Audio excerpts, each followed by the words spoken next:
안녕하세요. 미소원입니다.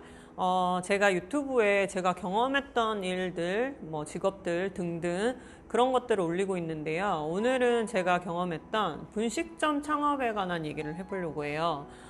이제 어느 날 갑자기 직장 생활은 하기 싫고 뭔가 자영업을 직접 해보고 싶다는 생각이 불현듯 들었어요. 그래서 무턱대고 뭘 하지 고민을 하다가 생각한 게, 제가 이제 학교 다닐 때부터 좀 요리를 잘하는 편이어서 친구들 불러다가 막 닭도리탕 같은 거 많이 해주고 그랬거든요. 그래서 분식점 창업을 알아보게 된 계기가, 음식점을 차리기에는 돈이 많이 들더라고요. 그러니까 예를 들어서 만약 고깃집을 차린다 그러면 창업 비용도 창업 비용인데, 처음 장사를 시작하면서 재료 준비를 해야 되는데, 재료가 비싼 품목을 선택을 하면 그만큼 창업 비용이 늘어나는 거예요. 근데 분식은 떡볶이 기껏 해야지 얼마나 하겠어요. 이따만한 큰 봉지에 몇만 원은 하지도 않거든요, 사실. 그렇다 보니까 흔히 사람들이 창업을 시작할 때 제일 많이 하는 게 분식점 창업인 것 같아요. 왜냐면 처음 장사를 할 때 손님이 올지 안 올지 모르지만 일단 식재료를 어느 정도 구비를 해야 되기 때문에, 식재료도 어마어마하게 비싸거든요, 사실 따지고 보면. 그러니까 장사가 될지 안 될지 모르겠지만 식자재를 무조건 준비를 해놨다. 근데 예를 들어서 고기 같은 거 판다. 그러면 고기는 너무 비싸고, 또 만약에 그때그때 장사가 안 돼서 안 팔리면 그거 다 감당이 안 되잖아요. 그러니까 제일 흔하게 할 수 있는 게 분식점 창업인 것 같아요. 떡볶이가, 밀떡 같은 경우는 정말 싸거든요. 그래서 처음 제가 이제 분식점을 해야겠다 마음을 먹고 시작한 게, 사실 좀 겁이 나는 거예요. 덜컥 가게를 얻었는데 나만 맛있고 내 주변 사람들한테만 내가 한 음식이 맛있는데 막상 팔기에는 좀 부족하지 않나 싶어서 테스트를 하고 싶어서, 처음에 라보라고 조그만 트럭 있어요. 그러니까 트럭을 300만 원 주고 샀어요. 그러니까 300만 원을 사서 가스랑 이런 거를 세팅한 게 아니라 어느 정도 세팅이 돼 있는 트럭. 그러니까 남들이 이제 장사하다가 망하신 분들이 그런 거를 헐값에 내놓는 경우가 많거든요. 그래서 300 정도 주고 제가 라보라는 트럭을 사서 랩핑만 했어요. 그러니까 좀 예쁘게 하고 싶어서 그냥 화사하게, 무조건 주로 랩핑하는 게 빨강색 많이 하잖아요. 근데 제가 그때 핑크에 꽂혀가지고 핑크색으로 랩핑을 하고, 맛에 대한 검증을 하기 위해서 주변 사람들만 맛있다고 하는지 아니면 소비자들도 돈 주고 내가 한 음식을 사 먹는지 그게 알고 싶었어요. 무턱대고 창업을 하고 가게를 얻었다가는 가게가 안 나가면 큰일 나잖아요. 그래서 라보라는 차를 300만 원 주고 사서 어느 정도 불판이랑 세팅이 돼 있었어요. 그때 처음 한 메뉴가 뭐였냐면 컵밥이었어요. 그러니까 제육덮밥하고 카레덮밥 그리고 떡볶이, 요 세 가지를 했었는데요. 지금 사진에 보이는 게 제가 운영하던 스낵카입니다. 미소락이라고 해서 미소 도시락이 이제 디자인을 해서 아는 동생이 저렇게 해줬는데요. 물론 돈 주고 했습니다. 메뉴는 김치 제육덮밥하고 일본식 카레덮밥을 했는데요. 저게 바로 모형입니다. 막상 트럭을 사서 이제 음식을 하려고 하는데 차를 댈 데가 너무 없는 거예요. 그걸 무턱대고 자리도 안 알아보고 여기 되면 되겠다 생각을 하고 시작을 했는데, 다 그런 노상 하시는 분들도 자기 자리가 있는 거예요. 자릿세를 내고 들어오신 분들도 있고, 불법으로 그냥 거기에 상주하시긴 하지만 오랫동안 장사를 했기 때문에 아무나 그 자리를 들어갈 수가 없었던 거예요. 그래서 너무 막막한 거예요. 그래서 아는 동생이 미술학원을 하는데 미술학원 앞에 자리가 차댈 때가 있다 해가지고 어떻게 해서 그 미술학원 앞에서 덮밥을 팔았어요. 그래서 하루 평균 10만 원 정도를 판매를 했어요. 근데 자릿세가 없고 기름값도 이제 소형 트럭이다 보니까 얼마 들지 않아서 하루에 10만 원씩 26일을 파니까 260만 원 정도를 벌었다고 치면, 재료비 빼고 빼고 하니까 150 정도 남았던 것 같아요. 그래서 그래도 150, 그 당시에는 150을 벌었어도 사실 내가 자유롭게 일을 할 수 있었고, 재료 준비 시간 2시간에 판매 시간이 딱 저녁 시간 딱 30분만 판매를 했거든요. 그래서 하루 3, 4시간 일을 하고 한 150 정도를 벌었기 때문에 괜찮은 일 같다 했는데, 이게 복병이 있더라고요. 이게 미술학원 앞에서 하다 보니까 수능이 끝나버리니까 학생들이 없는 거예요. 그래서 갑자기 하루에 10만 원에서 20만 원 팔던 매출이 갑자기 없어졌어요. 그래서 그 자리에서 계속 하기에는 너무 수입이 안 맞더라고요. 그래서 근데 거기서 한참 장사를 할 때 하루에 매출 10에서 20 정도를 팔았기 때문에 이 정도면 괜찮겠다 싶어서 가게를 알아보기 시작했어요. 근데 가게라는 것도 마찬가지예요. 자리가 좋고 목이 좋은 데는 권리금도 비싸고 월세나 보증금이 너무 비싼 거예요. 그래서 어느 정도 그래도 맛이 검증이 됐으니까 소자본으로 할 수 있는 데를 알아보자 싶어가지고 알아보다 보니까 정말 월세가 싼데 500에 45가 나온 거예요. 근데 권리금이 1,000만 원이 있더라고요. 권리금이 뭐 있었냐면 영업용 냉장고랑 불판이랑 뭐 등등 해가지고 분식점을 하시던 분이 그 자리를 내놨는데 본인이 손님이 어느 정도 많다고 얘기를 하셨어요. 그래서 저는 이제 그 손님도 권리금에 포함이 되는 거거든요. 그래서 시설비는 제가 직접 해도 냉장고하고 뭐하고 중고로 하면 한 700~800은 들겠다 싶어서 손님이 많았다고 해서 하필 또 제가 알아보러 간 날 하루밖에 안 가봤는데 손님이 많았던 거예요. 그래서 권리금이 비싼 건 아닌 것 같다 하고 1,000만 원을 줬죠. 그래서 가게 보증금 500만 원에 권리금 1,000만 원에 1,500에 시작을 했고 처음에 그 권리금 안에 이분이 쓰던 재료도 저한테 주셨어요. 그래서 만약에 재료가 떨어지면 그때 추가 주문을 할 곳을 거래처를 알려주셨고 그래서 진짜 딱 1,500에 시작을 했는데 처음에 손님이 좀 없더라고요. 알고 봤더니 제가 간 날만 손님이 많았고 이분이 음식 솜씨가 없어가지고 사실 손님이 없었다고 해요. 그래서 어떡하나 걱정을 했어요. 그래서 한 1~2주 정도 장사가 안 됐는데 이제 몽땅 해놓고 떡볶이가 안 팔리면 주변 상인들, 주변 상가 사람들한테 그냥 무료로 줬어요, 떡볶이를. 근데 그러다 보니까 맛있네. 여기 그전 아줌마는 음식 솜씨가 없었는데 맛있네. 그래서 입소문이 조금씩 나다 보니까 손님이 많이 늘었고 하루 일 매출이 뭐 적게는 18만 원에서 25만 원, 많이 팔면 30만 원까지도 일 매출이 나왔었어요. 그래서 그때 혼자 일을 했고 혼자 일하는 대신 뭐 물도 셀프, 반찬도 셀프, 음식이 나오면 셀프로 하게끔. 그리고 이제 골목 안쪽 상권이긴 했는데 근처에 학원이 있었어요. 걸어서 한 3분에서 5분 거리 학원. 그래서 아이들이 잠깐 와가지고 주먹밥이랑 떡볶이를 사 먹고 갔는데 이게 무시를 못 하겠는 게 500원짜리 컵 떡볶이를 파는데도 하루 매출이 뭐 20만 원 이상이 나오더라고요. 그래서 뭐 한 달에 4번 정도밖에 안 쉬었으니까 26일 일을 하면 20만 원씩이면 매출이 한 500에서 막 600 이렇게 나오는 거예요. 근데 뭐 마진율 같은 경우는 순이익 같은 경우는 판매 매출의 60% 정도가 남더라고요.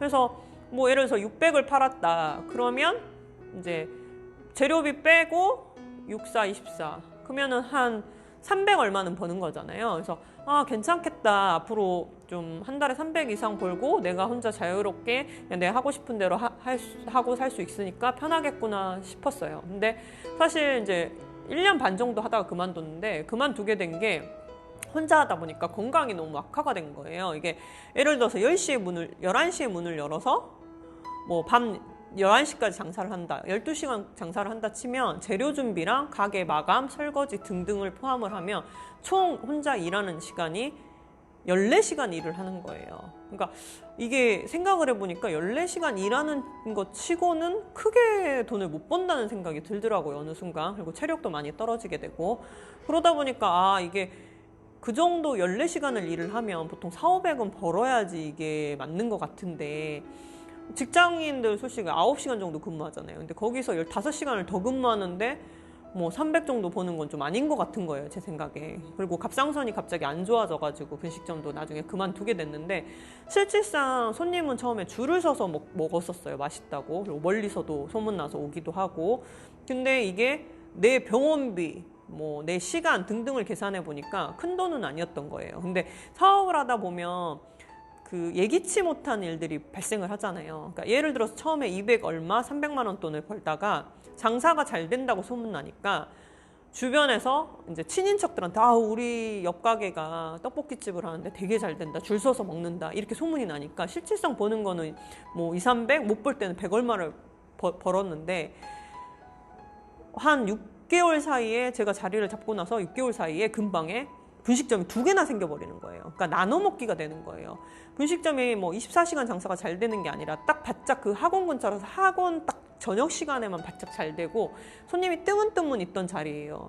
왜냐하면 목 좋은 자리로 가면 권리금이 보통 2천, 3천, 뭐 월세 100만 원 돈이거든요. 그리고 역세권 같은 경우는 월세가 몇백만 원이에요. 근데 저 같은 경우 골목 상권이었기 때문에 딱 학원에 그 저녁 시간만 잠깐 되는데, 이게 처음에 다른 집들이 오픈을 하니까 거기가 궁금해서 사람들이 가기 시작하더라고요. 그래서 아, 망했구나 걱정을 했는데 결국은 그래도 그 집보다는 저희 집이 맛있었는지 손님들이 돌아오긴 하는 거예요. 근데 돌아오긴 해도 이게 이제 줄을 서서 먹다 보니까 많이 기다려야 되잖아요. 학원 저녁 시간에 기다리다 보니까, 기다려서 물론 먹는 사람도 있는데 학원 저녁 시간에 잠깐 나와서 먹는 사람들은 저희 가게에서 기다리다 보니까 다른 집에 맛이 없어도 어쩔 수 없이 그 집에 가서 사 먹게 되는 거예요. 그러니까 그런 변수들을 저는 계산을 못했던 거예요. 그러다 보니까 예를 들어서 200, 300 벌던 게 나눠 먹기를 하니까 매출이 한 4, 50만 원이 그래도 타격이 있더라고요.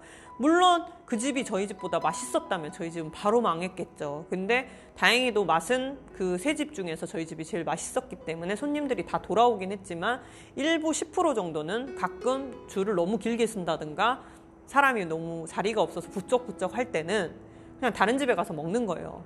좀 만족이 덜 하더라도. 그러다 보니까 이제 그 10% 매출도 분식이라는 것 자체가 뭐 큰 이득을 남기는 장사가 아니기 때문에 타격이 너무 컸어요. 15시간, 14시간을 일하면서 그래도 300 이상은 벌어야지 좀 보람이 있는데 100얼마, 진짜 매출이 안 나올 때는 150만 원도 나오더라고요. 근데 사실 뭐 14시간씩 일하면서 150만 원 벌 거면 차라리 직장 생활을 하는 게 낫잖아요. 아니면 편의점이란다. 그 마트 캐셔 같은 걸 하는 게 낫잖아요. 근데 또 하필 이제 분식점을 하다 보니까 갑상선이 안 좋아져서 제가 병이 나가지고 어쩔 수 없이 이제 권리금을 받고 저도 분식점을 내놓게 됐는데요.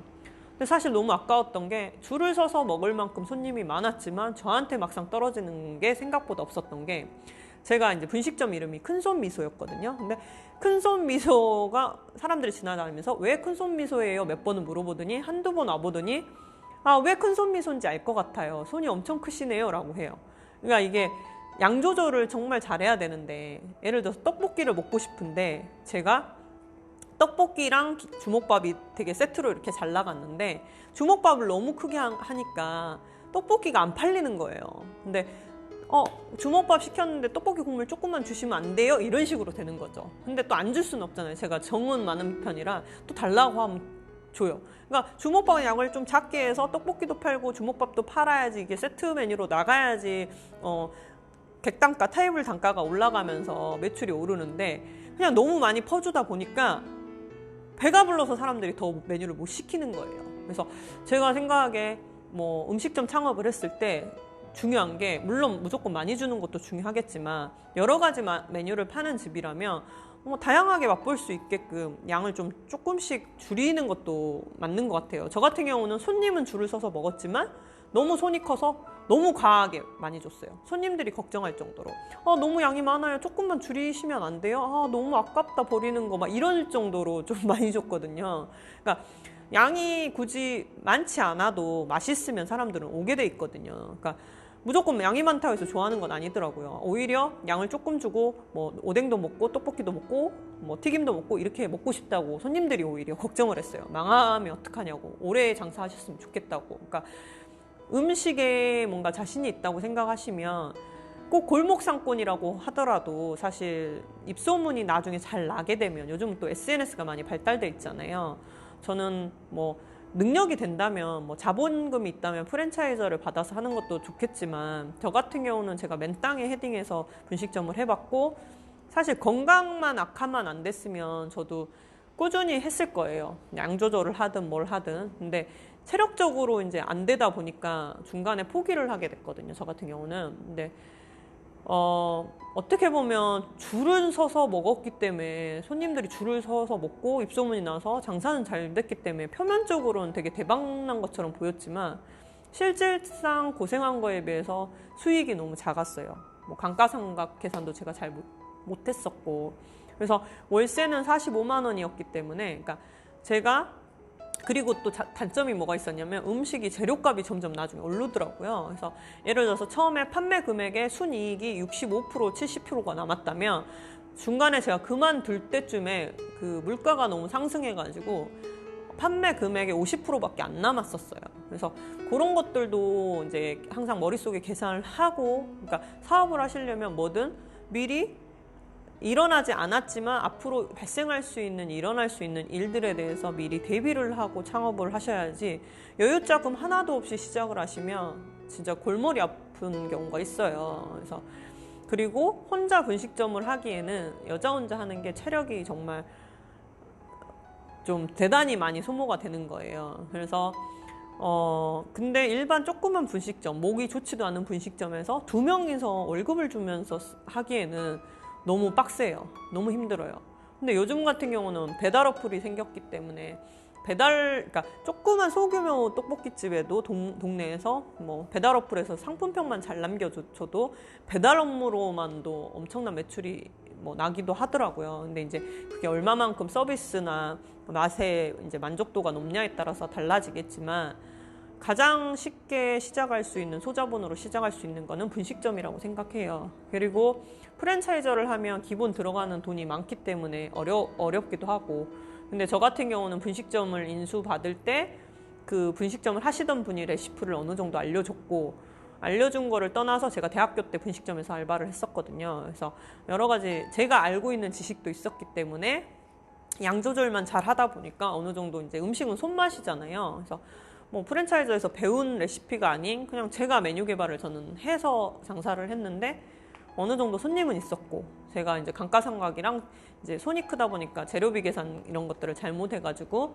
남는 게 많진 않았지만, 아무리 못 벌어도 150 이상은 벌었었고, 잘 벌 때는 300 얼마 정도를 벌었었어요. 그러니까 500에 45만 원짜리 그 월세로 그 가게를 얻어서 시작한 기준으로. 근데 지금 생각하면 그 당시에는 좀 더 어릴 때고 10년 전이라서 29, 막 30 이럴 때라서 그 당시에는 뭐 1,500만 원이 저한테는 엄청 큰 돈이었는데, 지금 생각하면 뭔가 사업을 시작하는데 1,500 갖고 시작을 했으면 정말 소자본 창업인 것 같아요.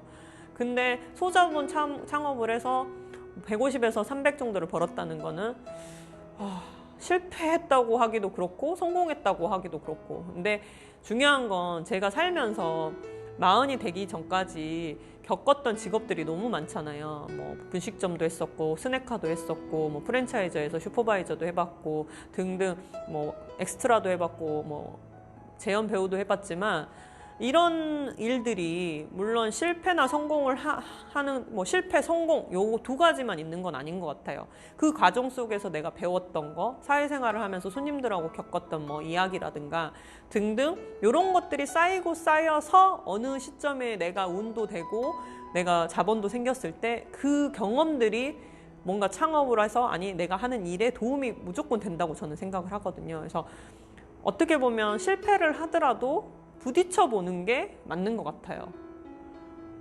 그러니까 부딪혀봐서 그 경험 수치, 그러니까 게임도 마찬가지잖아요. 뭔가 뭐 적하고 싸워서 이게 뭔가 얻는 레벨, 뭐 아이템이 생기고 뭐 그러잖아요. 그런 것처럼 사람도 창업을 자꾸 해보고 일을 겪어보고 실패도 해보고 하다 보면 시행착오를 겪으면서 게임의 아이템이 생기듯이 나의 내공이 높아진다고 저는 생각을 하거든요. 그래서 제가 하고 싶은 거는 실제 경험담, 뭐 분식점을 해서 이렇게 벌었고 이런 일들이 있었다. 근데 분식점으로 내가 큰 돈을 못 벌었고 성공은 못했지만, 그런 사업을 한번 해보고 창업을 해봄으로써 이 경험들이 다른 사업을 할 때 뭔가 용기나 경험 수치 때문에 훨씬 그 다음 사업은 더 수월했다. 그러니까 생각만 하지 말고 도전을 해봐라. 만약에 제가 분식점을 생각만 하고 안 해봤다면 이런 말을 할 수 있었을까요? 그리고 실패도 해보고 성공도 해봤지만 그런 경험들이 없었다면 지금 누군가한테 이런 말을 할 그런 내용도 없었을 것이고, 내가 지금 사업을 하는 거에 있어서 경험치가 없기 때문에 시행착오를 많이 겪었겠죠. 근데 사실 사업이라는 게 마찬가지로 품목만 다르지 사업은 돌아가는 게 다 똑같은 것 같아요, 제 생각에. 그래서 무슨 일을 하든 그게 헛된 시간이 아닌 나의 레벨업을 하는 과정이라고 생각을 하거든요, 저는. 그래서 뭐 분식점을 꼭 해보고 싶은 분들이 있다면 물론 프랜차이저를 받아서 좋은 자리 한다면 좋겠지만, 뭐 그 정도의 자본이 없다면 그냥 진짜 발품을 팔다 보면 정말 싼 매장들도 가끔 나오거든요, 운 좋게. 그러니까 발품을 팔아서 돈이 없으면 몸으로 때워야죠. 발품을 팔아서라도 싼 매장을 얻어서라도 아니면 프랜차이즈에서 레시피 배울 게 없으면 저같이 경험이 있는 사람한테 와서 그냥 레시피 좀 알려주세요라고 무턱대고 해보기도 하는 거예요. 뭐 황당할 수도 있겠지만 저 분식점 할 때 나름 어떤 분이 후기를 막 블로그 같은데 잘 남겨줘가지고 그걸 보고 누가 자기가 이제 어느 동네에 조그만 분식점을 하려고 하는데 프랜차이저 받는 게 부담이 된다. 본인이 이 상권이 동네가 너무 먼데 뭐 상권 뺏는 게 아닌데 나한테 레시피를 알려줄 수 있냐고 하더라고요. 그래서 한 두세 분 와가지고 저한테 레시피를 배워간 분들도 있어요. 근데 사실 레시피를 배워간다고 해서 다 잘하는 건 아니거든요. 봐보세요. 프랜차이즈들도 똑같은 브랜드인데도 손맛에 따라서 맛이 조금씩 다르잖아요. 그래서 음식에 어느 정도 소질이 있다면 도전해보는 것도 저는 나쁘지 않다고 생각을 해요. 근데 체력은 돼야 돼요. 체력이 없으신 분이 음식점을 하는 건 위험한 일이에요.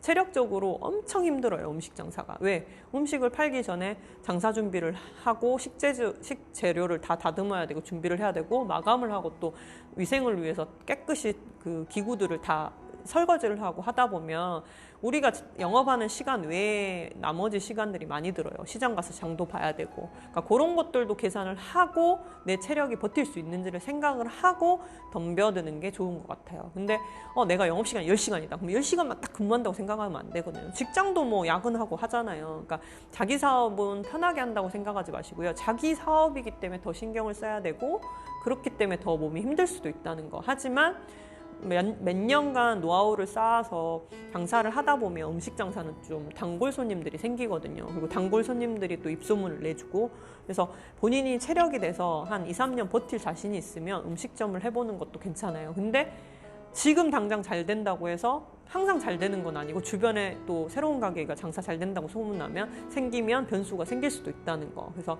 여유 자금이 조금 있으면 좋겠지만 정말 여유 자금이 없다면 소자본 창업을 해서 그냥 하나씩 좋은 자리로 좀 장사 잘 되면 권리금을 받고 팔고 더 좋은 자리로 옮겨서 조금 더 매출을 올리는 방식으로 해보는 것도 저는 나쁘지 않다고 생각해요.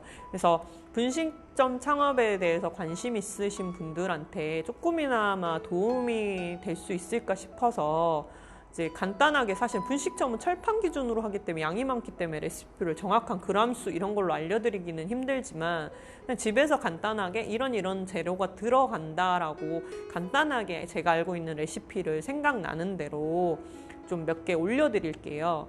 근데 주먹밥 레시피는 진짜 알려주기 아까운데 저 주먹밥 같은 경우는 정말 잘 팔렸거든요. 그래서 오늘 영상은 여기까지 마무리를 하고 다음 영상에서는 하나씩 분식점 할 때 제가 만들어서 팔았던 메뉴에 대한 레시피를 영상으로 한번 만들어서 올려보겠습니다. 다음 편도 기대해 주세요. 감사합니다.